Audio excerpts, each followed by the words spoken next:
નમસ્તે ફ્રેન્ડ્સ, રોની રેસીપી વ્લોગ્સમાં સ્વાગત છે તમારું। તો આજે આપણે બનાવીશું ગુંદા અને કેરીનું અથાણું। તો ઇન્સ્ટન્ટ બની જાય છે, રાખ પણ નથી જોવી પડતી થોડા દિવસની કે થોડી કેરીને ઓગળે પછી આપણે ખાઈએ તો તરત ઇન્સ્ટન્ટ એક જ કલાકમાં બની જાય છે આ અથાણું। તો આ રીતે મેં 250 ગ્રામ જેટલા ગુંદા ધોઈને લઈ લીધા છે। તો એનો પાછળનો ભાગ આ રીતે ડીટીયાનો આપણે કાઢી લઈશું। અને હા, આ અથાણાને 12 મહિના માટે પણ આપણે સ્ટોર કરી શકાય છે, તો બગડે નહીં એ રીતે આખી ફૂલ રેસીપી આપણે જોઈએ।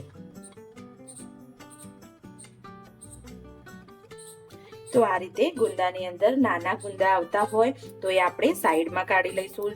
જે મોટા જ ગુંદા હોય એનું જ આપણે અથાણું બનાવીશું। એમાં ઝડપ બી સારો હોય છે અને એ ટકવામાં પણ વધારે ટકે છે। તો આ રીતે આપણે મોટા જ ગુંદા ધોઈને જોઈને લઈ લેવાના છે।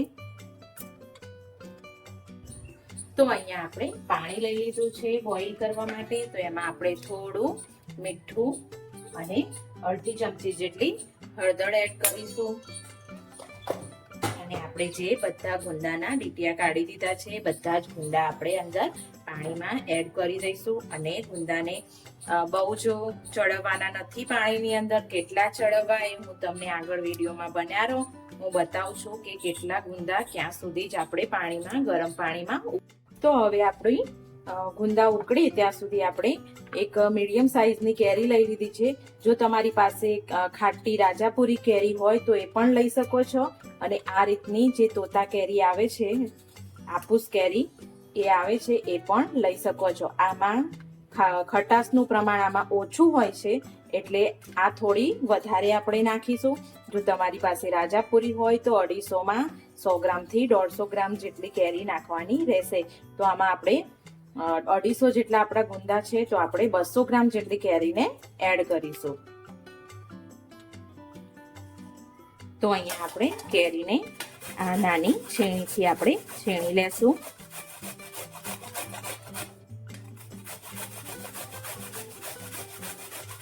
નાની જે છીણી હોય એનાથી છીણવાની રહેશે કેરીને।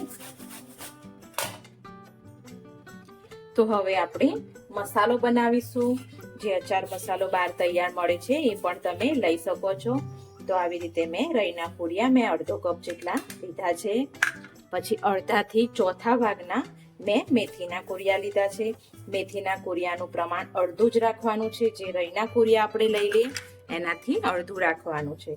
અને મેં અહીંયા એક અડધાથી ઓછું એવું મરચું લઈ લીધું છે। મેં લાલ મરચું કાશ્મીરી મરચું લીધું છે, જેમાં તીખાશ ઓછી હોય છે અને કલરમાં પણ સરસ એવો કલર પણ આવી જાય છે।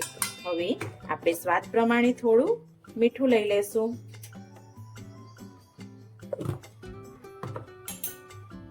અને અહીંયા આપણે 2 થી 3 ચમચી જેટલું તેલ ગરમ કરી લીધું છે, એકદમ ઉકળતું લીધું છે। અને આ રીતે મસાલામાં એડ કરી અને આપણે તરત જ બંધ કરી દેશું, જેથી કરીને આપણો જે મસાલો હોય એ થોડો ચડી જાય। તો આપણા ગુંદા સરસ એવા 3 થી 4 મિનિટ જ આપણે બાફવાના છે કે આપણા ગુંદા મસ્ત એવા ચડી ગયા છે। જો ઇઝીલી આપણું ચાકુ અંદર જતું રહેશે તો આપણે અહીંયા ગેસ બંધ કરી અને બધા જ ગુંદાને બહાર કાઢી લઈશું। તો આપણા ગુંદા સરસ એવા આપણે 80% જ કૂક કરવાના છે, એકદમ પૂરેપૂરા કૂક નથી કરવાના। આ ઠંડા થાય એટલે આપણે પછી આના બધા જ એકદમ આસાનીથી ઠળિયાના ભાગને બહાર કાઢી દઈશું। તો અહીંયા આપણે બધા મસાલાને મસ્ત એવો મિક્સ કરી લઈએ। ઠંડો થઈ ગયો છે, એકદમ સરખો એવો મિક્સ કરી લઈશું।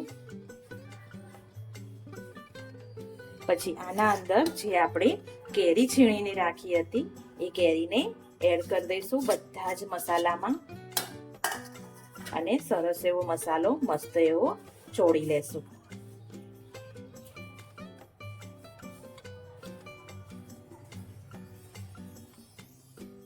તો આપણા બધા જ ગુંદા મસ્ત એવા આપણે ઠળિયા કાઢી દીધા છે। હવે ગુંદાની અંદર આપણે આ રીતે મસાલો જે આપણે બનાવ્યો હતો એ અંદર ભરી લઈશું, જેથી કરીને ગુંદાની અંદરનો જે ચિકાસનો ભાગ છે એ બધો જ અંદર એબ્ઝોર્બ થઈ જાય અને મસ્ત એવા આપણા ગુંદા સરસ એવા થઈ જાય. તો આપણે બધા જ ગુંદાને આ રીતે કોટ કરી લઈશું.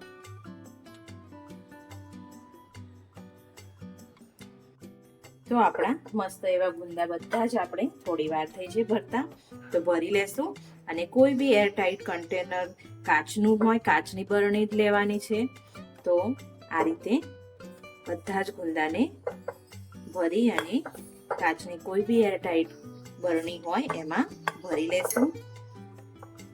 અને આપણે જે વધેલો મસાલો હતો એ પણ જોડે જોડે બધો જ એડ કરી દીધો છે.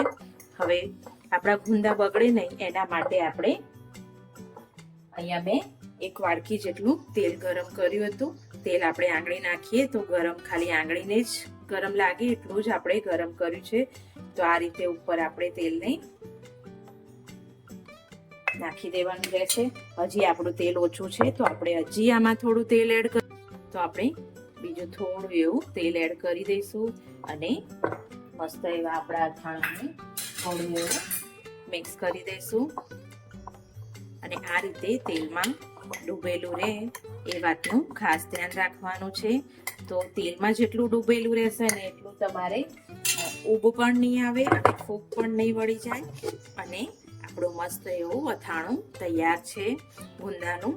તો તમે પણ તમારા ઘરે જરૂરથી ટ્રાય કરજો. અને હા, અને 5 થી 6 મહિના સુધી બહાર રાખી શકો છો. પણ આપણું બદલાતું વેધર હોય છે અત્યારે, એના કારણે થોડું અથાણું બગડી જતું હોય છે. તો તમે ફ્રીજમાં પણ આને રાખી શકો છો.